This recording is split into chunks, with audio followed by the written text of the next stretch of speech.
Okay, hey, so how's everybody doing? We're going to do a couple more of these quick videos. So we're going to start chapter 6 cells the next class. Um, this is broken out over the 4 or 5 different presentations. So we'll start with the first one. This is how and why we study cells. Obviously, cells make up the basis of all life on Earth. So there's this theory called the cell theory that explains that all cells come from cells, and cells make up all life on the planet. And it's been postulated or proposed by a couple different scientists, and really more of a law in some respects at this point. But all right, so the reason we study cells is where cells make up the basic units of all living things.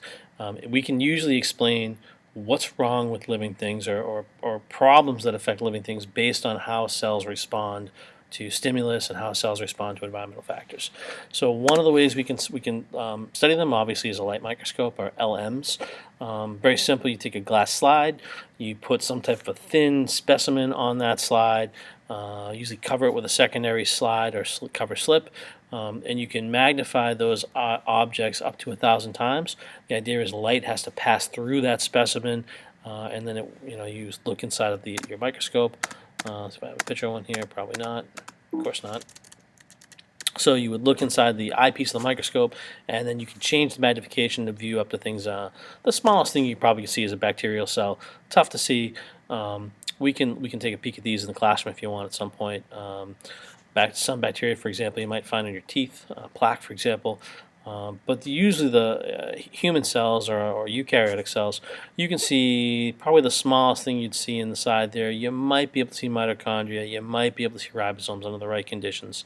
But usually, for good visibility, you'll see some of the larger organelles like mitochondria or chloroplasts for terminal plant cells. So another type of microscope is an EM or electron microscope. Electron microscopes, instead of using light, fire focused beams of electrons at a surface. When you make these slides, the same thing is true. There's a glass slide, some type of specimen, but instead of using like a cover slip or putting water on there or some type of stain, they actually spray the slide with either gold, silver, or platinum. And the reason they do that is because gold, silver, and platinum have a high affinity for electrons. All right, you think about like you might have like on the end of your iPhone, iPod connector, there might be a gold-plated connection like for a headphone or something like that. It's a better transfer quality of electrons. There are 2 basic types. There's SEM, which is scanning electron microscope, and TEM, transmission electron microscope. Scanning electron microscopes scan the surface of structures. So, for example, here we have a scanning electron microscope. It's scanning the very surface of a cell. Those are actually cilia, which are small projections of the cell membrane to increase surface area, which is super cool. We can go back one here. Transmission electron microscopes would look inside. I think I have a picture there. Oops, I don't. I'll get you a picture there and post that if we can. One place might be the inside of mitochondria.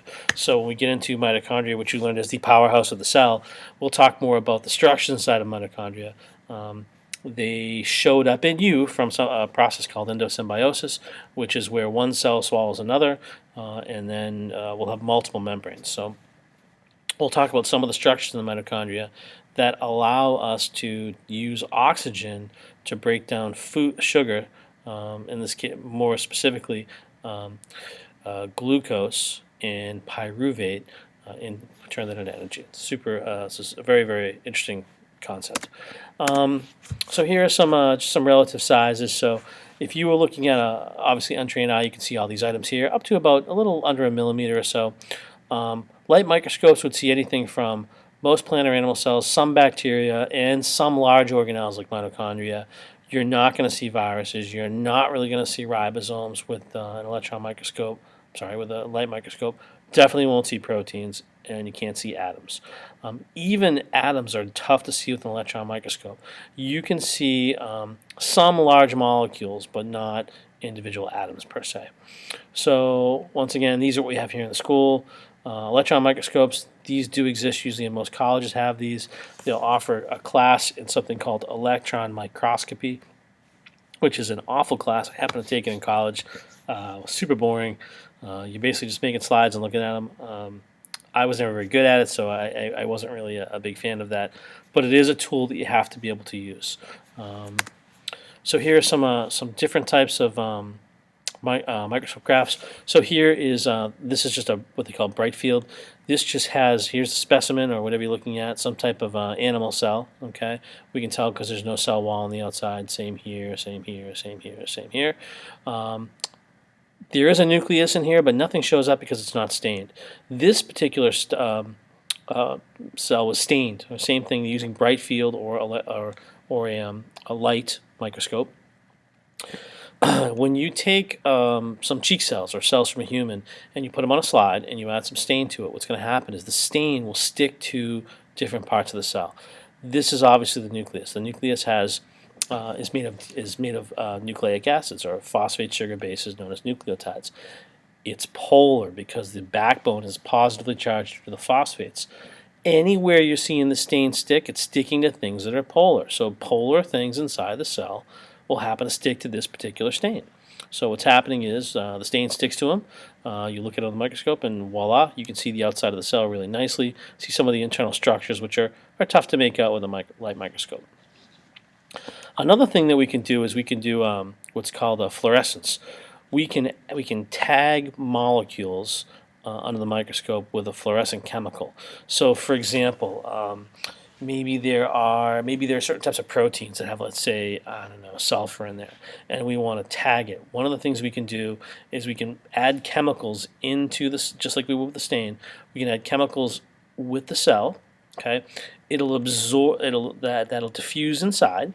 It'll stick to molecules that have the right shape, if you will. All right. As it sticks to those molecules that have the correct shape, they then bind to it, and then when we use some type of radiation, whether it's UV light or what have you, we can actually see these structures inside because they'll fluoresce under the right kind of lights. Super cool. Another thing that we can do is, let's say we want to do a study on ribosomes. So we would have, let's say we have a cow. We want to look at cow ribosomes and how they work. We would have to take some tissue from a cow. So we would take tissue that we'd find a lot of ribosomes in. We know ribosomes make proteins, so we'd think about where are the places in the cow's body that generates large amounts of proteins. We would get a tissue sample. All right. We would take that tissue sample and we would grind it up and we would make this homogenate. The idea is you, using mechanical methods, you crush the cells to break the cell membranes and allow all the cell parts from all the cells to then be suspended. Then we use what's called a centrifuge. Centrifuge is this device that spins test tubes at a really high rate. When you spin the test tube, similar to when you were a little kid, you went to the beach and you got a bucket of water with sand and rocks in it, and you spun it over your head, what would happen is the heaviest things fall to the bottom. In the case of cells, when you spin it, the first things to fall to the bottom are the largest, nuclei and other big cellular debris. So what we would do is we would take the liquid that's left, right? We know the nuclei are at the bottom. We take the liquid that's left and we dump it into another tube, leave the nuclei behind, unless that's what we want to study. We would spin it again. Now we spin it. The next thing that falls out are the largest organelles, in this case chloroplasts and mitochondria. Okay, we would now have, in the case of a cow, we wouldn't have chloroplasts, but we'd have mitochondria. We would have the mitochondria at the bottom. We could study those if we wanted to, or we could suck that liquid off again, put it into another test tube, spin it again, and notice that there are times here. For example, 10 minutes at 800 Gs. I'm not sure what they're talking. I'm assuming this is the rate of spin or times. This is the 800 times gravity. At 10 minutes would give you nuclei. 20,000 Gs at 15 minutes would then give you mitochondria. 100,000 at 60 minutes gives you. Am I looking in the wrong spot here? I'm sorry. We would go. It looks like nuclei first, then mitochondria. Then we get here. Notice we're getting at this 1,000 Gs, 100,000 Gs at 60 minutes would give us a pellet rich in microsomes, pieces of plasma membrane, cell internal membranes. So remember, there are all these membranes inside of cells. We have things like smooth ER, rough ER, nuclear membrane, the membrane itself, the cell membrane itself.